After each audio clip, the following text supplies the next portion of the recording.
पाकिस्तान दुनिया का एक ऐसा कंट्री है जहां पर कभी भी पोटेंशियल की कमी नहीं रही, कॉम्पिटेंट लोगों का मसला नहीं रहा, लेकिन इसके साथ प्रॉब्लम यह है कि पाकिस्तान डेवलपमेंट नहीं कर सका। पाकिस्तान हर अगले दिन पीछे जा रहा है।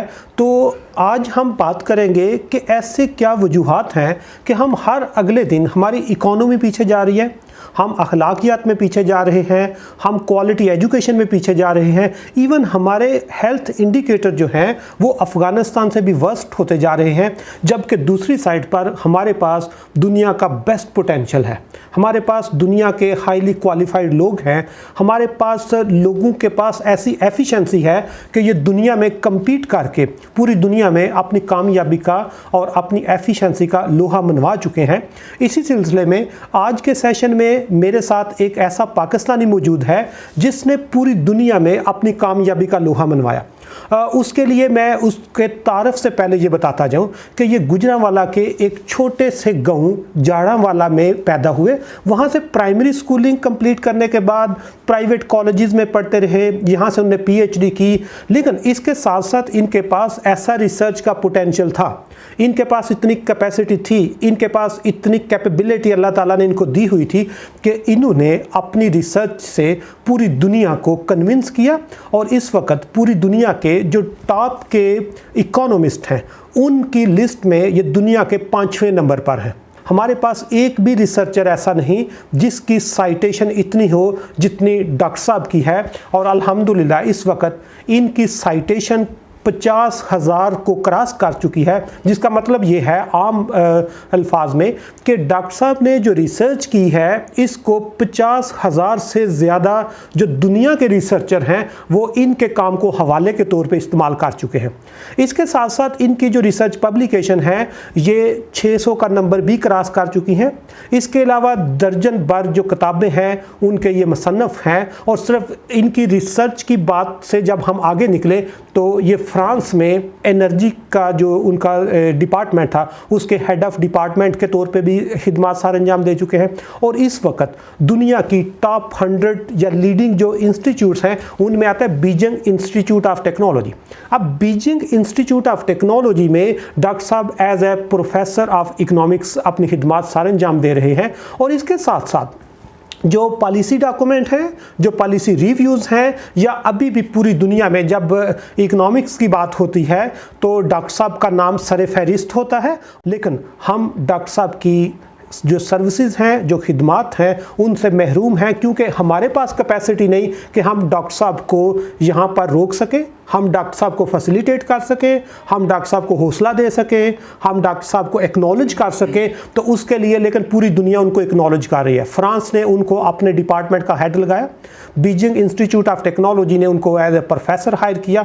तो आज मैं बहुत मशकूर हूँ डॉक्टर मोहम्मद शहबाज का, जिन्होंने मेरी रिक्वेस्ट पे थोड़ा सा टाइम दिया ताकि हम डिस्कस कर सकें कि हमारा मसला क्या है, क्यों हम हर अगले दिन ब्रेन ड्रेन हमें फेस करना पड़ रहा है। पाकिस्तानी जो कॉम्पिटेंट लोग हैं और डॉक्टर साहब की तरह के जो और लोग भी कॉम्पिटेंट हैं, लेकिन पाकिस्तान उनको इंक्लूसिव इन्वायरमेंट नहीं दे सकता, वो पूरी दुनिया उनको हाथों हाथ लेती है, लेकिन पाकिस्तानी लोग इनकी सर्विसेज से महरूम हैं। तो इसके साथ साथ ये भी बताता जाऊँ कि पाकिस्तानी लोगों के पास जो पोटेंशियल है, हर बच्चा जो है पाकिस्तानी उसके पास डॉक्टर शहबाज जैसी कैपेबिलिटीज़ हैं। जब ये एक छोटे से गांव से उठकर पूरी दुनिया में टॉप 5 पे आ सकता है तो पाकिस्तान का हर बच्चा आ सकता है, लेकिन हम अनलकीली उसको वो इन्वायरमेंट नहीं दे पाते।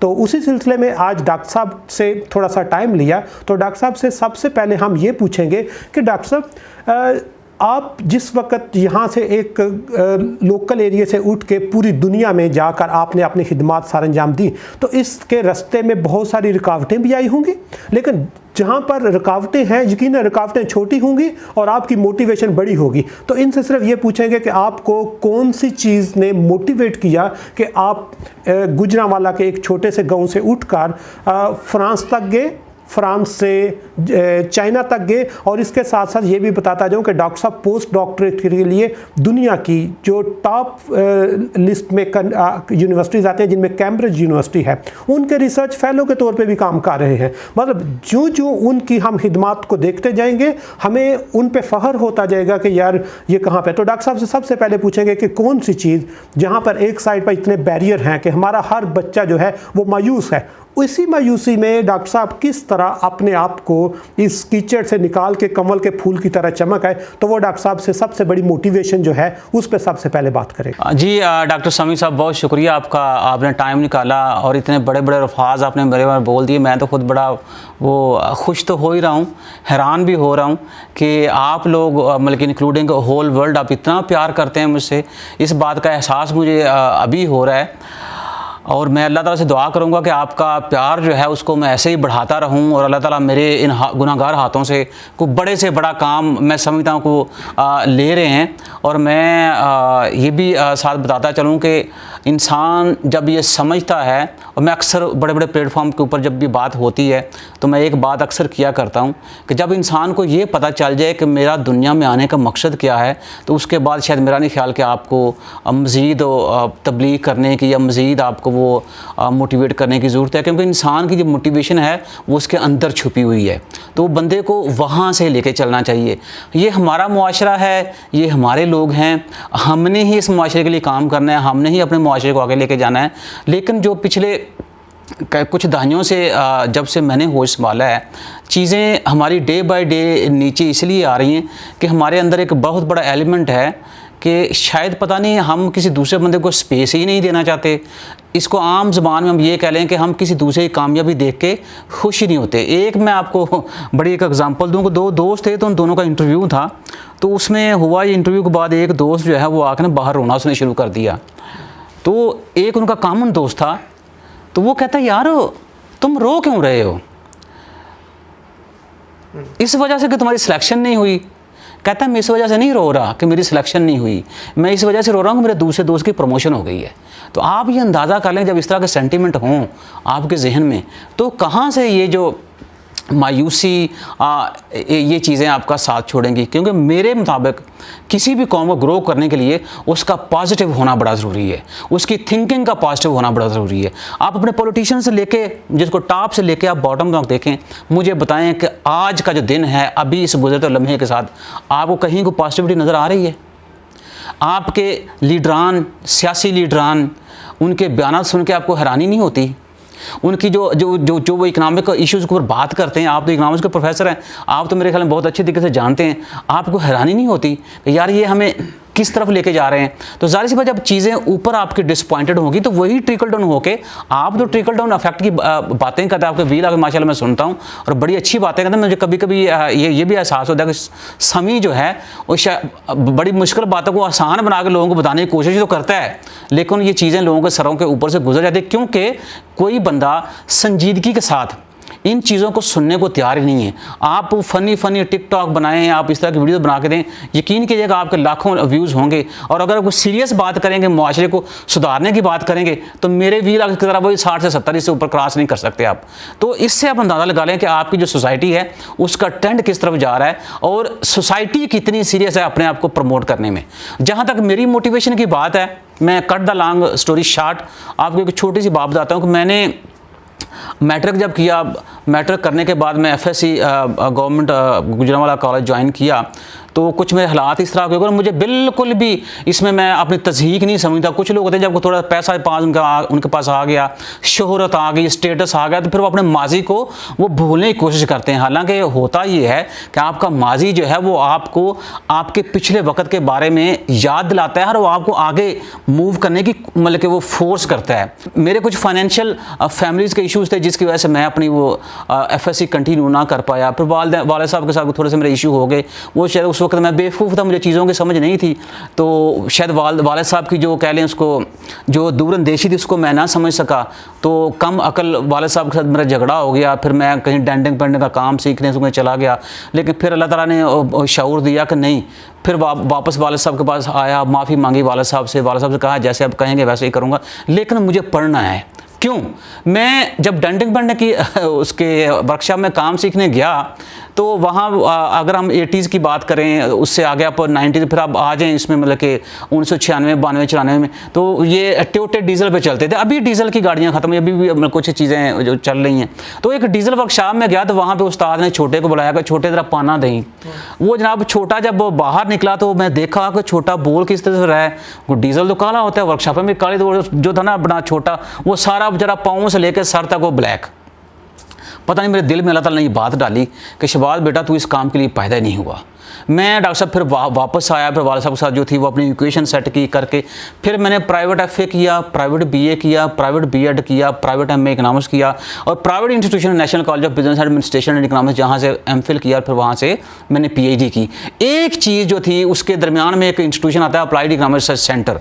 वो मास्टर करने के बाद मुझे उनका इश्तिहार मैंने अखबार में देखा, तो इश्तिहार देखने के बाद मुझे ऐसे ही एहसास हुआ कि जैसे IMF का या वर्ल्ड बैंक का अगला प्रेसिडेंट जो वो मैं ही हूँ। तो इस मोटिवेशन ने या इस बात ने मुझे वो अप्लाइड इकनॉमिक्स रिसर्च सेंटर जाने पे फोर्स किया। फिर वहाँ पे फाइनेंशियल इश्यूज जो है ना वो मेरे क्या कहते हैं उसको शुरू हो गए। आपको बता दूं कि FA और मास्टर का जो फाइनेंशियल इश्यूज़ का जो अरीना था उसको मैंने गांव में एक एकेडमी खोल के तो मैंने उसको पूरा किया। फिर जब मैं कराची जाता हूं तो वहां जाके फिर ये इशू शुरू होता, फिर मैंने वहां पे भी मैंने ट्यूशन पढ़ाई और मैंने एक वीक के अंदर 32 घंटे मैंने ट्यूशन पढ़ाई हैं। तो वहाँ से उसकी वजह पढ़ाने की क्या थी कि मैं जब यहाँ से निकला ना गांव से, तो मेरी माँ के पास क्योंकि पैसे नहीं, जैसे मैंने कहा, तो मेरी माँ के पास वो बालियाँ ही थी। तो मेरी माँ ने कहा पुत्र ये बेच लो तो अपना एडमिशन जो है ना वो अगर तुमसे आगे पढ़ा जा सकता है तो वो पढ़ो, क्योंकि मेरी माँ के पास उस वक्त था ही ये कुछ मुझे देने के लिए। तो डॉक्टर साहब होता क्या था, कराची में था तो फिज़िकली मैं जब रात को सोता था ना या बेड पे लेटता था तो मुझे वो आसमान में ना बालियाँ नज़र आती थी। मैं कराची रहा हूँ तकरीबन 4 से 5 साल, उन 4 से 5 साल शायद ही कोई रात गुजरी होगी कि जब अम्मा जी को उन बालियों ने मुझे एहसास ना दिलाया हो कि बेटा यहाँ तो पढ़ने के लिए आया हो। बड़ा अच्छा शेर है वो, मैंने एक पाकिस्तानी मूवी हवाएं में नदीम बेग साहब ने शेर बोला था कि शहर में आकर पढ़ने वाले ये भूल गए किसकी माँ ने कितना जेवर बेचा था। तो मैं ये समझता हूँ वो मोटिवेशन जो है वो इंसान के अपने अंदर, और मेरी सबसे बड़ी मोटिवेशन मेरी माँ है। क्योंकि मैं जिस दिन कराची जाने के लिए मेरी माँ ने एक और भी बात की थी कि मेरे बेटे तुझे मैंने दूध हलाल का पिलाया हुआ है। तो मैं आज तक इस लम्हे के साथ ये कोशिश कर रहा हूँ कि मैं अपनी माँ का एक अच्छा बेटा बन सकूँ, मेरी माँ मुझे कहे कि मेरे बच्चों में शहबाज जो है मेरा सबसे अच्छा बच्चा है। जिस तरह डॉक्टर साहब ने बताया कि ये बड़ी मेरे लिए भी एक नई चीज़ है कि डॉक्टर साहब डेंटिंग पेंटिंग की वर्कशॉप से निकलकर दुनिया की बेहतरीन यूनिवर्सिटी के प्रोफेसर बन गए, या डॉक्टर साहब डेंटिंग पेंटिंग की वर्कशॉप से निकलकर दुनिया के बेहतरीन रिसर्चर बन गए, या पाकिस्तान की जिसकी सबसे ज़्यादा साइटेशन है, जिसकी सबसे ज़्यादा रिसर्च है, उसने डेंटिंग पेंटिंग की वर्कशॉप से ज़िंदगी का असरार और रूमूज़ सीख कर अपने आप के लिए एक वो ट्रैक जो है उसको आइडेंटिफाई किया। तो इसी सिलसिले में जिस तरह डॉक्टर साहब ने पूरी दुनिया देखी, डॉक्टर साहब ने दुनिया की बेहतरीन यूनिवर्सिटी में पढ़ाया, डॉक्टर साहब ने हमारे अपने जो सिस्टम है, हमारा जो सोशल सेक्टर है, हमारी जो इकोनॉमी है, इस पर काम किया। तो उसी सिलसिले में डॉक्टर साहब से हम दूसरा जो सवाल है वो बहुत इंपॉर्टेंट है, वो पूछेंगे कि पाकिस्तान के पास इस वक्त तकरीबन 80 मिलियन बच्चे हैं जो 15-16 साल से कम उम्र के हैं, लेकिन अनलकीली इनमें 25 मिलियन बच्चे वो हैं जो स्कूल भी नहीं जा पा रहे, जिसकी वजह से हमारा पोटेंशियल ज़ाया हो रहा है। दूसरे नंबर पर हमारी जो यूथ है जो एजुकेशन के साथ अटैच है, उनके पास इतनी स्किल नहीं है कि वो किसी की ज़िंदगी तो बहुत दूर की बात, वो अपनी ज़िंदगी को उसको कामयाब या उसको खुशी के साथ या उसमें हैप्पीनेस लेवल इंक्रीज़ नहीं कर सके। या तीसरे नंबर पर हमारे पास जो यूथ है, हमारे पास तकरीबन मोर देन 60% लोग हैं जो under the 30 years of age हैं, लेकिन ये आधे से ज़्यादा जो पाकिस्तान यंग है, ये पाकिस्तान की इकोनॉमी में, पाकिस्तान की सोसाइटी में, पाकिस्तान के कल्चर में कंट्रीब्यूट नहीं कर पा रहे। इस सिलसिले में हम डॉक्टर साहब से सिर्फ ये उनका ओपिनियन लेंगे कि किस तरह हम अपने यूथ को, हम अपने छोटे बच्चों को, हम पाकिस्तानी कम्युनिटी को किस तरह डेवलपमेंट के लिए कौन सा मॉडल हो कि ये लोग पाकिस्तानी का पोटेंशियल हो, ये पाकिस्तान की तरक्की में हिस्सा लें और कुछ ना करें, कम से कम इनकी ज़िंदगी तो बेहतर हो जाए। तो उसके लिए हम डॉक्टर साहब से इनकी एक्सपर्ट ओपिनियन जो है वो पूछेंगे। जी समी, मैं समझता हूँ कि बहुत अहम सवाल है और इसके ऊपर ना कि मुझे बल्कि पूरी कौम को बैठ के सोचने की ज़रूरत है। और उससे भी ज़्यादा इम्पॉर्टेंट हमारे जो पॉलिसी एक्सपर्ट्स हैं या हमारे सियासी लीडरान जो हैं उनको भी इसके ऊपर सोचने की ज़रूरत है। क्योंकि अगर आपकी यूथ नहीं है, इस यूथ को कह सकते हैं कि मिसयूज़ भी किया और मिसयूज़ हो भी रही है, लेकिन कभी भी किसी बंदे ने इसके वो जो हिडन पोटेंशियल है पाकिस्तान का, यंग पाकिस्तान की फार्म में कोई कॉम्प्रिहेंसिव पॉलिसी मेरे ख्याल अभी तक नहीं आई। अगर इसको थोड़ा सा मैं अपनी ज़िंदगी के साथ लिंक करूं तो देखें, मैं जब मास्टर में था उससे पहले एक तो मैंने कहा कि मेरे पास माँ के वो अल्फाज जो थे वो बड़ी एक मोटिवेशन थी। और ज़रूरी नहीं होता कि ज़िंदगी में हर बंदे के पास इस तरह की मोटिवेशन हो, और ये भी क्या कहते हैं अपना मुश्किल नहीं है कि आप अपनी मोटिवेशन जो है वो जनरेट नहीं कर सकते। मैंने जब गिरते पड़ते मैंने मास्टर कर लिया, मेरी FA में भी सेकंड डिवीज़न है, मेरी BA में भी सेकंड डिवीज़न है, मेरी B.Ed में भी सेकंड डिवीज़न है, मेरी मास्टर में भी सेकंड डिवीज़न है। तो 4 सेकंड डिवीज़न है। अब देखें उन 4 सेकंड डिवीज़न के साथ अल्लाह का शुक्र, अल्लाह ताला ने मुझे यूनिवर्सिटी ऑफ कैम्ब्रिज जैसे अदारे में मेरी पोस्ट डॉक्टरेट भी करवाई, फिर अल्लाह ताला ने वहाँ मुझे रिसर्च फेलो भी रखवाया, और स्टिल चीज़ें चल रही हैं।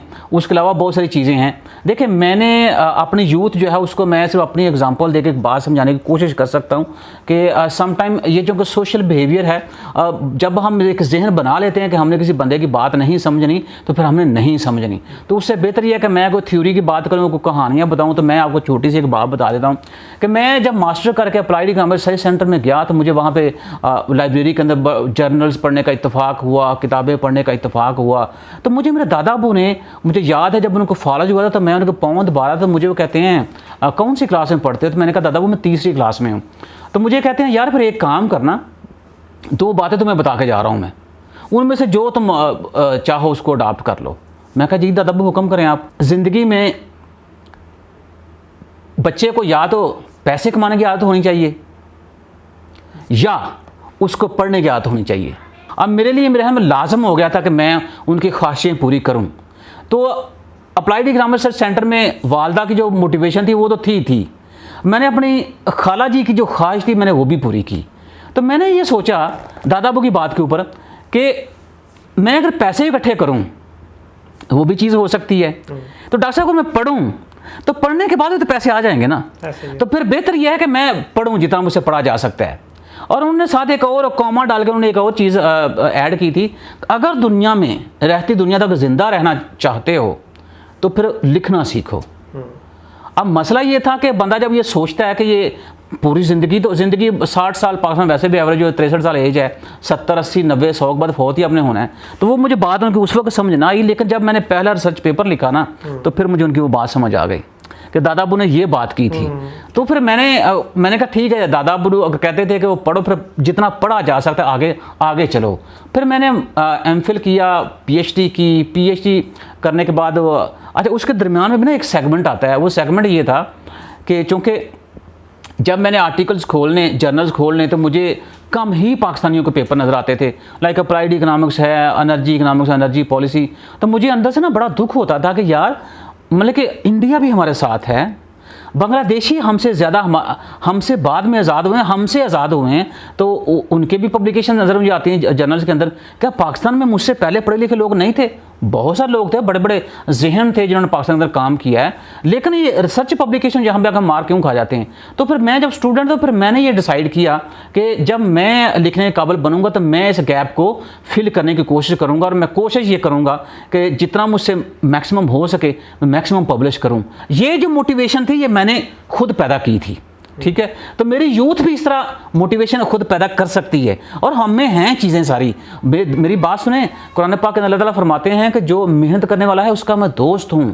तो मुझे एक बात बताइए, जिसका रब दोस्त हो उसको किसी और चीज़ की ज़रूरत है? बिल्कुल नहीं है। एक और भी जो सबसे बड़ी तबाही है हमारा ये सोशल मीडिया का यूज़ है। और मैंने शायद पिछले हफ्ते कबीला किया था कि जो आप किताबों से दूर होंगे जाहलियत बढ़ती जाएगी।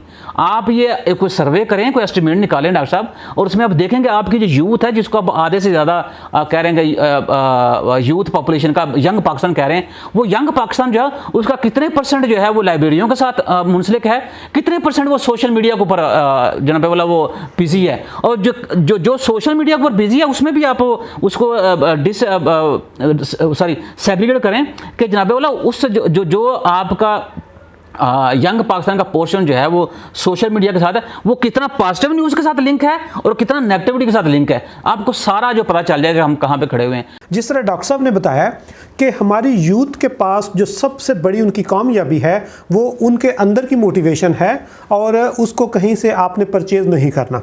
आपको आपकी खुशकिस्मती है कि अगर आपको आपके अंदर से कोई ख्वाब नज़र आ जाता है, आपके अंदर एक मोटिवेशन है, आपके पास डेडिकेशन है, या आपको कोई फैमिली में सपोर्ट कर रहा है, आपको कोई रिलेटिव में सपोर्ट कर रहा है, या आपका कोई फ्रेंड ऐसा है। अब डॉक्टर साहब से हम आखिरी बात ये पूछेंगे कि पाकिस्तान के पास पोटेंशियल बहुत ज़्यादा है, लेकिन अनलकीली हम इस पोटेंशियल से हाथ धो रहे हैं। हमारा जो पोटेंशियल है ये दुनिया की कोई भी यूनिवर्सिटी उठाओ वहाँ पर पाकिस्तानी प्रोफेसर आपको मिलेगा, दुनिया की कोई भी एनजीओ उठाओ वहाँ पर पाकिस्तानी लोग काम कर रहे हैं, दुनिया की कोई भी आप अदारा देखो उस अदारे में पाकिस्तानी लोग काम कर रहे होते हैं, लेकिन पाकिस्तान में ये लोग अनप्रोडक्टिव हैं, पाकिस्तान में ये लोग स्टे नहीं करते, पाकिस्तान इन लोगों को शायद अब्जॉर्ब नहीं कर सकता। और मेरे ज़ाती ख्याल में डॉक्टर साहब से पूछने से पहले मेरा ज़ाती ख्याल है कि हमने एक ऐसा कल्चर डेवलप किया हुआ है कि जो लोग कामयाब होते हैं, जिनके पास पोटेंशियल होता है, जो मुल्क के लिए डेडिकेटेड होते हैं, हमने उनको कभी अप्रिशिएट नहीं किया, उनकी सर्विसेज को हमने कभी एक्नॉलेज नहीं किया, हम उन पे इल्ज़ाम तराशी से ग्रेज नहीं करते और हम उनके लिए स्पेस क्रिएट नहीं करते, बल्कि उनको उल्टा इनकरेज करने की बजाय डिस्करेज करते हैं। और उसके लिए आपका कोई प्राइम मिनिस्टर हो तो हम उसमें से भी कीड़े निकाल के उसको जलील करते हैं, हमारा प्रेसिडेंट हो उसको भी ऐसे ही करते हैं, हमारा चीफ ऑफ आर्मी स्टाफ हो, यहाँ तक कि हमने डॉक्टर अब्दुल कदीर खान को भी ज़िंदगी के आखिरी लम्हे तक घर में नज़रबंद रखा। हमने आज तक मलाला यूसुफजई को एक्सेप्ट ही नहीं किया कि उसको नोबेल प्राइज़ मिला हुआ था। हमने अब्दुल सत्तार ईदी पे भी इल्ज़ामात लगाए, हमने कायद-ए-आज़म मोहम्मद अली जिन्ना को भी नहीं बख्शा। तो उसमें हमारा जो सबसे बड़ा है कि हमने अपने कल्चर को चेंज करना है। किसी के पास एक थोड़ा सा भी पोटेंशियल है उसको अप्रिशिएट करना है, और जब उसको अप्रिशिएट करेंगे तो वो उसकी आउटकम देगा। लेकिन अगर किसी के पास पोटेंशियल है थोड़ा है या ज़्यादा, जब उसको डिस्करेज करेंगे तो यकीनन वो आपके साथ स्टे नहीं करेगा। जहाँ पर उसको इंक्लूसिव इन्वायरमेंट मिलेगा, जहाँ पर अट्रैक्टिव इन्वायरमेंट मिलेगा, वहाँ पर जाकर वो काम करेगा, जो कि पाकिस्तान के साथ हो रहा है। और पिछले 5 साल में पाकिस्तान की तारीख में सबसे ज़्यादा लोग जो हैं वो मुख्तलिफ ममालिक में जाकर सेटल हुए हैं और लोग उनकी आउटपुट को एक्नॉलेज कर रहे हैं। और जिस तरह मैंने बताया, हम डॉक्टर साहब जो हैं, डॉक्टर मोहम्मद शहबाज भी दुनिया की बेस्ट यूनिवर्सिटीज़ में काम कर रहे हैं, लेकिन ये पाकिस्तान में अपना काम शायद नहीं करना चाहते, या हम उस तरह इनको एक्नॉलेज नहीं कर सकते, या हम इनको एनकरेज नहीं कर सकते, इनको हम थपकी नहीं दे सकते, बल्कि उल्टा हम इनको उनकी नेगेटिविटी या उस तरह हम पोर्ट्रे करते हैं।